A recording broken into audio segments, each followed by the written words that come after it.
ও high, তোমরা এসে গেছো। যাই হোক, এটা আমার ইউটিউবের প্রথম ভিডিও।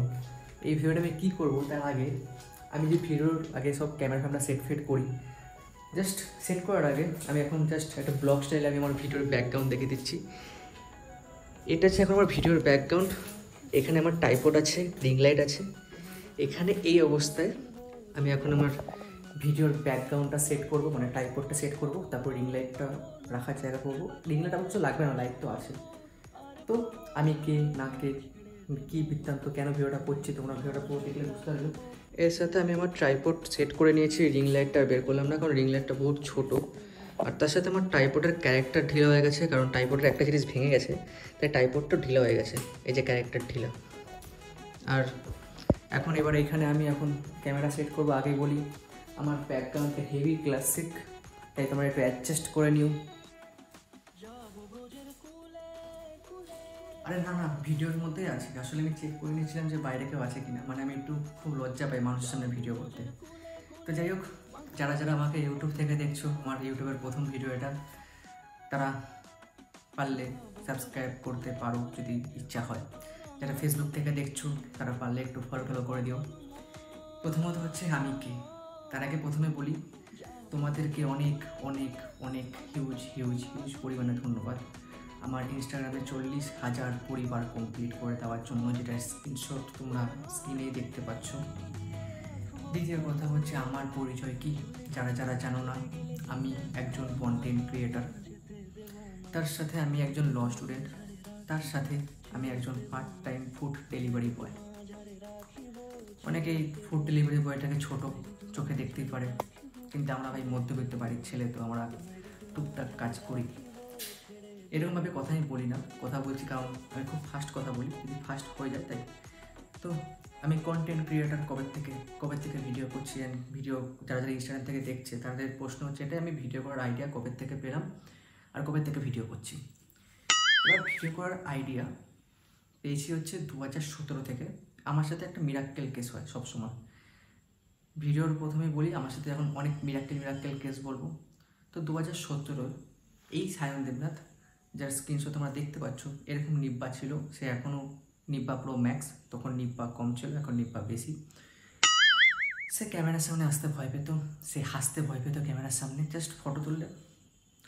তো তখন মিউজিক্যালি চলতো, অ্যান্ড মিউজিক্যালিতে তখন আমি ভিডিও বানানোর চেষ্টা করতাম, বাট লিপসিং মিলতো না, এখনও মেলে না, সেটা আলাদা বিষয়। তো তখন আমার একজন বেস্ট ফ্রেন্ড ছিল, সেটা হচ্ছে আমার দাদু, যখন বেঁচে ছিল। অ্যান্ড আমার দাদুকে যখন মিউজিক্যালি ভিডিওগুলো দেখাতাম আমার দাদুর বেশ ভালো লাগতো। তো দাদুর, আমার বাড়িতে সবথেকে যদি বেশি কেউ ক্লোজ ছিল সেটা হচ্ছে আমার দাদু। তো দাদুকে দেখাতাম, হাসতো। তারপর কিছুদিন পর আনফর্চুনেটলি দাদু মারা যায়। অ্যান্ড তখন মন খারাপের সময় একটু ভিডিও করতাম।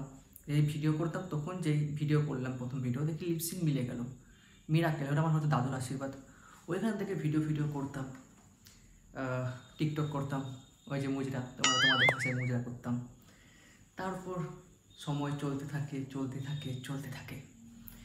20-25টা লাইক পেতাম, যেখানে এখন ইনস্টাগ্রামে লাখে লাখে লাইক পাই মাঝে মাঝে, কপাল ভালো থাকলে। তখন 20-25টা লাইক পেতাম, বাট এমন মেহনত করতাম, সকাল 10টার সময় শ্যুট করতে যেতাম, বিকেল 4টে অবধি শ্যুট করতাম, না খেয়ে না দিয়ে। ওই 20-25টা লাইকে 5 বছর, 2017 থেকে 2022 আমার ইনস্টাগ্রাম আগের অ্যাকাউন্টটা গ্রো হয় এবং সেটা 100K ফলোয়ার্স হয়।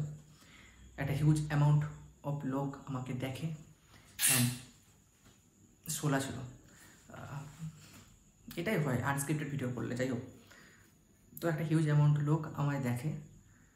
তারপর ভিডিও লাইনে টুকটাক প্রমোশন করে ইনকাম শুরু হয়। তো ভাবলাম যে ভিডিও থেকে আমার একটু ক্যারিয়ার হয়ে গেছে, কারণ ইনকাম হচ্ছিলো তখন ভালো চলো।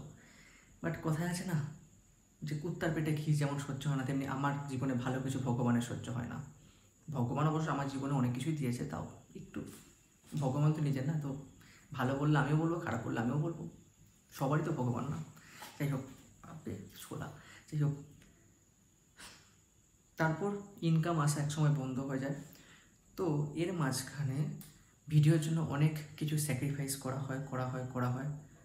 মাঝখানে ভিডিওর সেই 100K অ্যাকাউন্টটা আমি ডিলিট করে দিলাম নিজের পড়াশোনার জন্য। তারপর নতুন একটা ইনস্টাগ্রাম অ্যাকাউন্ট বানালাম, যেটা তোমরা এখন ইনস্টাগ্রামে দেখতে, মানে এখানে স্ক্রিনশট দেখতে পাচ্ছ, সেই অ্যাকাউন্টটা তোমাদের ভালোবাসা তারা গ্রো হলো। তো ভিডিও করার মানে আইডিয়া পেয়েছিলাম সেই মিউজিক্যালি সময় দিয়ে। তারপর থেকে মানে এই যে ভয়েস ভিডিও যে আমি কনভার্ট হয়েছি সেটা হচ্ছে 2023-এ। একদিন গঙ্গার ধারে বসে আমি ফোনটা অন করে উল্টো দিকে অন করে একটা ভিডিও করলাম যে মানুষ যদি মরে যায় তার অহংকার শেষ হয়ে যাবে। সেই ভিডিওটা আপলোড করে দিলাম ফেসবুকে, ইনস্টাগ্রামে। সকালবেলা ঘুম থেকে উঠলাম, দেখি রাতারাতি সেটা মিলিয়ন। তো ওইখান থেকে আমি আমার ভয়েস মিনিটের যে 1.5 মিনিটের ভিডিওগুলো করি, ওপরে পিওভি টাইপের ক্যাপশন লিখে পিওভি টাইপের ভিডিও করি, ওই টাইপের ভিডিও শুরু হয়। এবং সবথেকে আলাদা বিষয় কী জানো, এই ভিডিওগুলো আমার নিজের কন্টেন্ট, নিজের আইডিয়া, তাই হয়তো লোকে এত দেখে, লোকে পছন্দ করে। কিন্তু এটা সত্যি কথা, ওই 1.5 মিনিটের ভিডিও হওয়ার আগে আমি যখন আগে ভিডিও ট্রাই করতাম তখন মানে হিন্দি ভিডিওগুলো কপি করে বাংলায় করার চেষ্টা করতাম, যেটা বাকি ক্রিয়েটাররা করে, বাট পাস হয়নি। বাট যখন নিজের কন্টেন্টে আসলাম, নিজের ইয়েতে আসলাম, তো আরও অনেক কিছু বলতে পারতাম, বাট 5 মিনিট সময় দিয়েছি নিজের ভিডিওর ব্যাপারে বলার জন্য। তো 5 মিনিট, অন্যদিন এক সময় যখন আমাদের একটা হিউজ ইনস্টাগ্রাম হয়েছে, ইউটিউব পরিবার হয়ে যাবে, তখন নয় বলবো, সেটা আদৌ হবে কিনা জানি না। কারণ এই চ্যানেলটা সম্পূর্ণ আমার একটা টাইম পাস চ্যানেল। এই চ্যানেলে আমি ব্লগও আপলোড করব, স্টোরি টাইপের ভিডিও আপলোড করব, জ্ঞান টাইপের ভিডিও আপলোড করব। তো এটাই। এবার আসি হচ্ছে আমি ল স্টুডেন্ট কী করে হলাম, অ্যান্ড ল নিয়ে আমি কেন পড়ছি, ল নিয়ে পড়ার টার্গেট কী, সেটাকে আমি একটু ব্যাকগ্রাউন্ডটা চেঞ্জ করার চেষ্টা করি। হ্যাঁ, আগে দেখি টাইপবোর্ডটা এমন ভাঙাচোরা না। 1 মিনিট, এই ব্যাকগ্রাউন্ডটা বেশ ভালো আছে, আগে টাইপবোর্ডটাকে সেট করি। দেখো টাইপবোর্ডের ক্যারেক্টার দিলে বলে টাইপবোর্ডটা পেছনে চলে যাচ্ছে। ওই বাপরে, ক্যামেরা সেট হয় না। দাঁড়াও, এই করে লাইট, এই করে ব্যাকগ্রাউন্ডটা বেশি ভালো না, মানে পিছনে এটা আছে তো বেশি ভালো লাগছে না। তো যাই হোক, যেই করেছিলাম সেই করে থাকি। এই জন্যই বলে প্রথমে মানুষ ভালো কাজ করে তখন সে একটা দাম বোঝে না, আমার মতো হচ্ছে অবস্থা। যাই হোক, ওকে। তো ল নিয়ে পড়ার ইচ্ছা আমার 2020 থেকে ছিল, বাট প্রত্যেকটা মধ্যবিত্ত পরিবারের মতোই আমার পরিবারের সামর্থ্য ছিল না যে আমাকে ল নিয়ে ভর্তি করাবে। এবার যেহেতু আমি 2017 থেকে ভিডিওতে মন দিয়ে দিয়েছিলাম, তো আমি ভেবেছিলাম যে ভিডিও থেকে আমার ক্যারিয়ার হবে, তখন পড়াশোনার প্রতি আমার ইন্টারেস্ট ছিল না। কারণ আমি বিকম নিয়ে পড়তাম, আর বিকমে আমার কোনো দিনও প্রথম থেকে ইন্টারেস্ট ছিল না। তো এই কারণে আমি পড়াশোনা থেকে একদম বিচ্ছিন্ন হয়ে গেছিলো। আমার এমন দিন গেছে যখন কলেজে আমার সেমিস্টার হচ্ছে এবং সেসব দিন আমি ভিডিও শ্যুট করতে যাচ্ছি, কারণ তখন আর্নিংটা আসছিলো ভিডিও থেকে।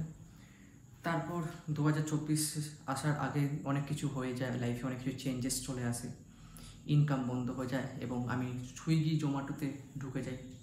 দিন রাত্রি ঠান্ডার মধ্যে কাজ করতাম। শীতকালে যখন বৃষ্টি হচ্ছিলো 2023 শেষের দিকে, ওই বৃষ্টিতে ভিজে ভিজে কাজ করছিলাম। আমার এমন অবস্থা, সারাদিন ইনকাম যেন কত হচ্ছিলো, 50 টাকা, 100 টাকা এরকম। সেই অবস্থায় তো কাজ করেছি। যাই হোক, তারপর 2024 জানতে পারলাম যে কম্পিটিটিভ এক্সাম হয় কলকাতা ইউনিভার্সিটির আন্ডারে, কুলেট এক্সাম। এবার ভাবলাম যদি এই এন্ট্রান্স এক্সামটা পাস করে যাই, তাহলে মানে র্যাঙ্ক করে যাই, তাহলে গভর্নমেন্ট কলেজ পাবো, সেটার খরচা আমি তুলতে পারবো। তো ল নিয়ে পড়ার ইচ্ছা আরও জেগে গেল। যে পুরনো যে ইচ্ছাটা ছিল সেটা মনে পড়ে না, যে পুরনো ঘাও থেকেও ঘাও দিলে আরও ঘাটা বেড়ে যায়। তো ওরকমই পুরনো যে ইচ্ছাটা ছিল, যখন জানতে পারলাম ল করতে পারবো আমি অ্যাফোর্ডেবল করে, তখন সেই ইচ্ছাটা আরও পরিমাণে বেড়ে যায়। তো যখন পরীক্ষাটার ব্যাপারে জানলাম, তখন মাত্র 3 মাস বাকি ছিল পরীক্ষাটা হওয়ার। আমি তখন আমার 100 টাকা ইনস্টাগ্রাম অ্যাকাউন্টটা ছিল, মানে আগের অ্যাকাউন্টটা ছিল। তো আমি ওই এক্সামটার জন্য আমি একটা ভিডিওর প্রমোশন করে ওই অ্যাকাউন্ট মানে ইনস্টাগ্রাম, ফেসবুক সব ফোন থেকে ডিলিট করে দিই। অ্যাকাউন্ট ডিলিট করিনি, শুধু অ্যাপটা ডিলিট করে দিয়েছিলাম। এবার সবথেকে বড় প্রবলেম ছিল, আমি কুলেট এক্সামটা কিছু জানতাম না। ইউটিউবে সার্চ করতাম কী এক্সাম, কী বৃত্তান্ত, কী সিলেবাস। তারপর একটা অনলাইনে একটা স্যার ছিল, তার ইউটিউব ভিডিও থেকে তার সাথে যোগাযোগ করলাম। সেই স্যারটা 4,000 টাকা নিল তার অ্যাডমিশনে। সেটা কোনো কাজে লাগেনি সত্যি কথা বলতে।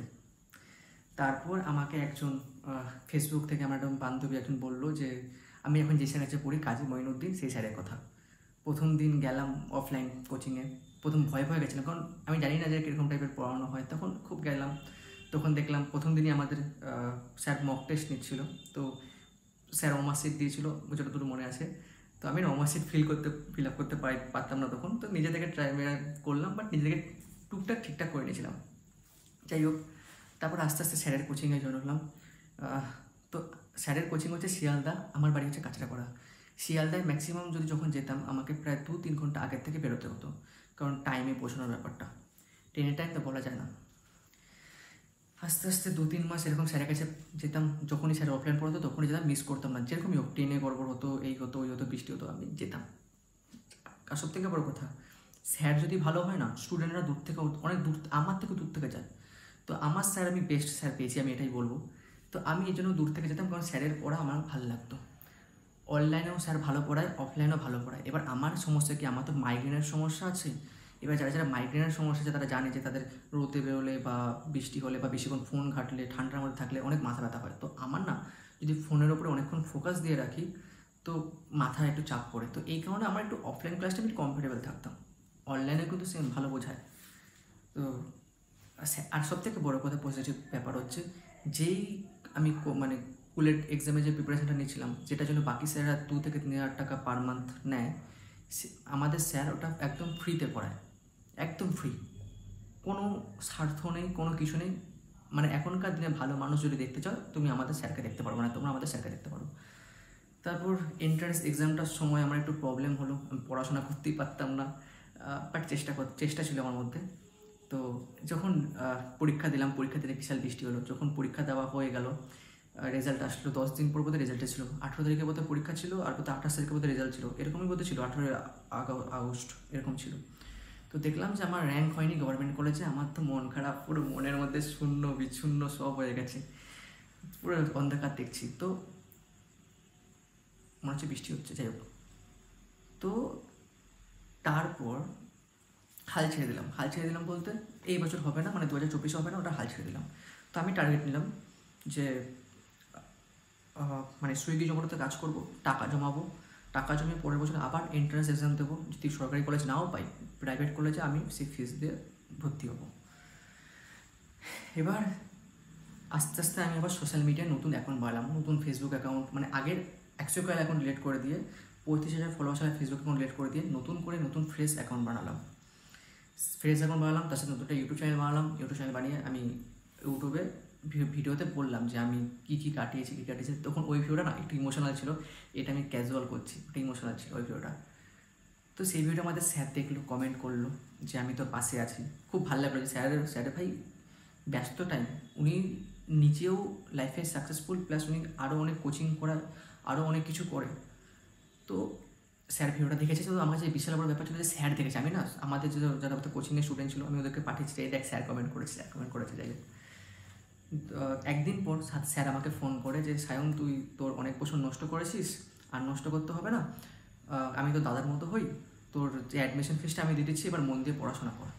যেই স্যার আমাকে জাস্ট 3 মাসের থেকে কম চেনে, সামনাসামনি হয়তো 8-9 বার সামনাসামনি দেখেছে, একটা আননোন স্টুডেন্টকে মানুষ মানে তার যে পুরো অ্যাডমিশন ফিস 35,000 টাকা দিয়ে ভর্তি করে দিচ্ছে, তার মানে তোমরা ভাবো যে মানুষটা কতটা ভগবান তুল্য হতে পারে, মানুষটার মানে কতটা মন নিঃস্বার্থ হতে পারে, যে তার কোনো এখানে বাজে ইন্টেনশন নেই, কোনো লাভ ওঠানোর ইন্টেনশন নেই, সে তাও আমাকে এতটা সাপোর্ট করলো। তো আমি কপাল করে বলতে পারি যে আমি আমার জীবনে ভালো স্যার পেয়েছি, যেটা হয়তো অনেকে কপাল করে পায়ও না। আর আমার কপাল এই দিকে একটু লাকি বেরিয়ে গেছে। তো এক প্রকার আমি যেটা আজ ল নিয়ে পড়ছি সেটা সম্পূর্ণ আমার স্যারের জন্য। আমি এটা প্রত্যেকটা জায়গায় বলবো, কারণ স্যার যদি আজ আমাকে না সাপোর্ট করতো, স্যার যদি আজ আমাকে না সাহায্য করতো, আজ হয়তো আমি ল নিয়ে পড়তে পারতাম না, হয়তো পরের বছরে চান্স হতো কি হতো না সেটা আমি জানতাম না। কারণ যত বছর বেরোতো, আমার তো বয়স বাড়ছে, আমার এখন 23 বছর বয়স, সবে আমি এখন ফার্স্ট ইয়ার, 4 বছর গ্যাপ গেছে, যেহেতু আমি বিকমের ডিগ্রিটা কমপ্লিট করিনি তার জন্য। তো বুঝতে পারছি আমার লাইফে মিরাকেল। অ্যান্ড তারপর ওইখান থেকে হতে হতে হতে হতে আজ এখন এই দিন চলে এসছে। অ্যান্ড আমি এখন প্রথম পড়াশোনা একটু মন দিচ্ছিলাম, এখন সত্যি কথা বলতে ভিডিওতে বেশি চাপ নিয়ে নিয়েছি, কারণ আমি চাইছি যে ভিডিও থেকে আমার ইনকাম শুরু হোক। তো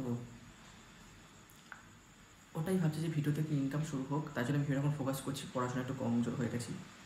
তো এই কারণে আমি এখন ভিডিও করছি এবং তোমাদের ভালোবাসায় ইনস্টাগ্রামে আমাদের এখন লাখে লাখে মিলিয়নে ভিউয়ার্স আসে, কিন্তু দুঃখের বিষয় এই ইউটিউব ভিডিওটায় বেশি ভিউয়ার্স আসছে না, আমি জানি। বৃষ্টিটাও জোরে এসে আমাকে ইশারা বলছে যে হ্যাঁ ও জানে। এটা হচ্ছে আমার গল্প, এবং পার্ট টাইম আমি আবার ফুড ডেলিভারি বয়ের কাজ করবো, কারণ পকেটে নাই টাকা। আমার পকেটের চেনটাও কাটা, মানে পকেটের চেন যেটাখানে মানি ব্যাগ থাকে ওটা, অন্য কিছু না, ভেবো না অন্য কিছু, যাই হোক। তো এটা হচ্ছে আমার গল্প। আমার টুকটাক গল্প, যেটা আমি খুব ক্যাজুয়ালভাবে বললাম। আর এই চ্যানেলটা বেসিক্যালি তোমাদের সাথে আমার একটা কানেক্ট থাকা আগে ইউটিউব চ্যানেল বানাতাম ইনকাম করার জন্য, এখন ইউটিউব চ্যানেল বানাচ্ছি জাস্ট নিজের মেমোরিজ কালেক্ট করার জন্য। প্রথম ভিডিও কেমন লাগলো তোমাদের আমাকে জানিও, অ্যান্ড দেখা হচ্ছে পরের ভিডিওতে। জানি না পরের ভিডিওর শর্টস আসবে না, ব্লগ আসবে না, স্টোরি টাইপের আসবে, আমিও জানি না। দেখা হবে পরের ভিডিওতে। হ্যাঁ, টাটা।